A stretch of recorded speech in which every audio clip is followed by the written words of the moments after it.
Hey everybody, Beth Helvey with Couture Real Estate. I hope you're doing good today.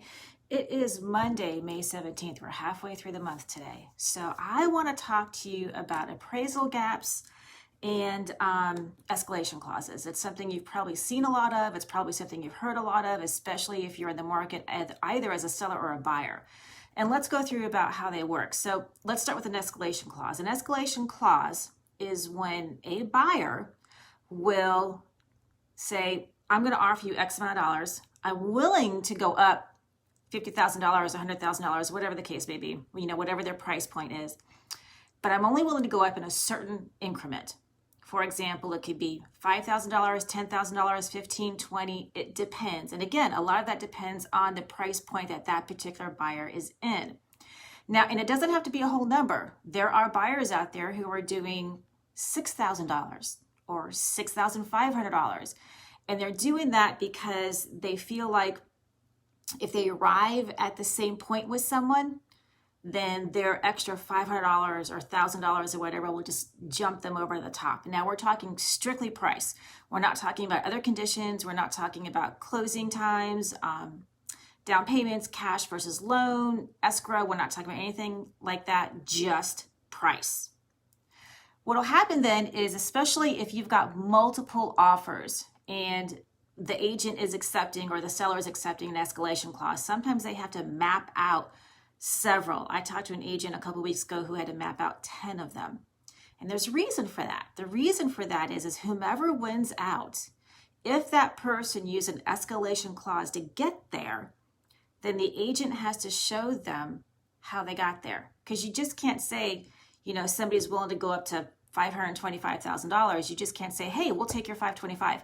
You've got to show them that you got there. Now, granted, there are some sellers who just basically counter, but that if you're willing to take an escalation clause, you really shouldn't be countering on their highest. You should ask for highest and best, but that's another video. So you need to do that. So what they'll do sometimes, especially, this gets tricky if you've got somebody who is offering $10,000 over, 5, or we've got a 6 or a 7, and you've got those numbers kind of tangled up in there, you do need to show that buyer how you got there. And you show that buyer by showing them the contract that they beat, what that person's top amount was, especially if there was an escalation clause involved. Of course, it's redacted. You don't have that person's name, you don't have the agent name on there and that sort of thing. But it can get into the weeds if you're not careful, especially if you have to go into several contracts. And that's one of those kind of gray areas here, because what happens if you say to the buyer who won, well, this buyer got up to this amount and they use an escalation clause, and then that buyer goes, well, how did they get there? So you just have to kind of be careful and keep track of things and that sort.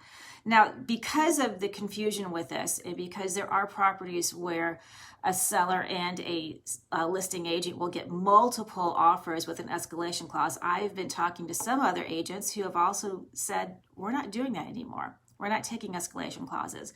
What we'll do is we'll take your highest and your best, period. And if that's the best you can do, then that's what we're going to go with. And they're doing that basically because it makes it easier on the seller, because the seller is getting a bit overwhelmed with this process, as is the listing agent. And it can take a longer time for the listing agent to map this out, to show the seller what happened. And then don't forget, they're also tracking all of the other conditions of the offer besides just the price. There's a lot of things that's important with an offer. They're tracking all of that, and then they are showing it to the seller, who then has to understand it, who then has to make a decision, possibly ask a lot of questions, and then they've got to get back to everybody, and that process can take a while. Then you've got buyers who get upset because they need to know. Maybe they're going to offer on something else, or maybe another possibility came in. Because it's just all extremely fluid right now. That's how escalation clauses work. If you're not comfortable in that situation, then you don't do it. You go to your seller with your highest and your best, and you just hold there. And that's that. The seller may come back to you and try to negotiate on anything, price, closing time, inspection period, and that sort of thing, but that's something else that happens. The other thing that people are doing is appraisal gaps. We all know that there are properties out there that are being sold for more than the asking price. the asking price isn't always what the market value is. Sometimes the asking price is a little over. Sometimes the asking price is a little under in order to, bring up a lot of, in order to get the property sold, get it sold in a record amount of time, like in 2 days, and to bring up a lot of offers, because then you get people who are bidding and bidding and bidding. There's several strategies with this that people do. In that case, if there's a possibility that you offered $20,000 over the asking price and you won that offer and you're getting a loan, you now have to tell the seller, I understand that I offered you $20,000 more than the asking price, and I'm willing to make up the difference in cash. And there is a form that we use, that you can give to the seller that says, I will make this up, because you have to have it in writing. If it's not in writing, it doesn't happen. And there are people who are doing this, and they're doing this with loans for a reason. Maybe they don't have the entire amount in cash to spend on the house. Maybe they do, and maybe what they're doing is taking advantage of the fact that interest rates are extraordinarily low right now, and it's actually a great place to essentially park your money. There are people who feel that way, that because the interest rates are so very low, it's a better investment for them than pulling their money out of a different investment and then putting it towards a house in cash, okay? That's why they're doing it. They have the buffer to be able to make up the difference in cash between what they're putting down as a down payment and the difference between whatever the appraisal price comes in and the contract price. And then that's what they're doing. Because you can, but you shouldn't offer a seller $20,000 over asking price and then use the appraisal contingency to get you out of it or to renegotiate it. A lot of sellers are getting savvy on this and not accepting those kinds of offers. They would much rather accept an offer that is just a little over asking price or maybe at asking price if all of them are loans than take the highest offer without knowing for sure that that buyer will make up the difference. It's too risky, especially if that seller is selling the house to go to their next property, because there's a lot of people who are doing this in a domino effect right now.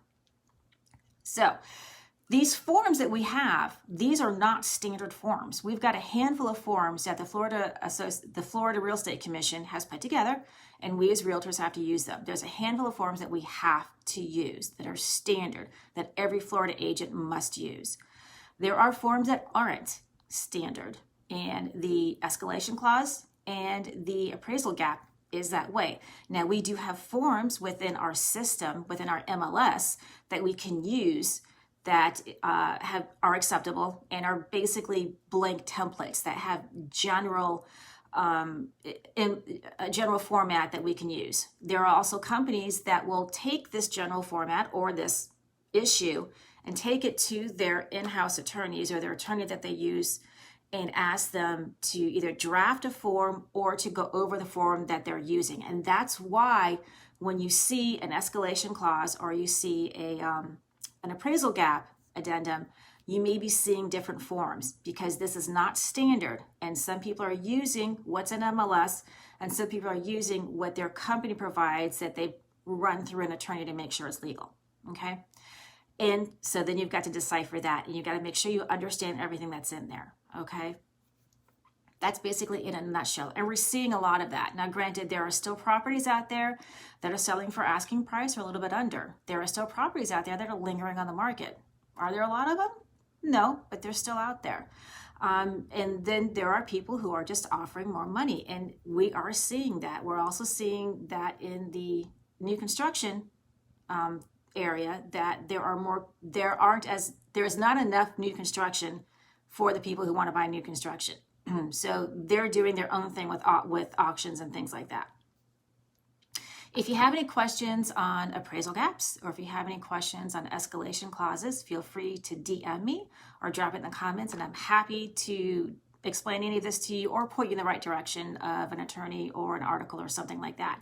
And if you have any questions about real estate in general, please put it in the comments or send me a DM. I'm happy to answer those too. I love hearing what you all have to say and what you all have to ask.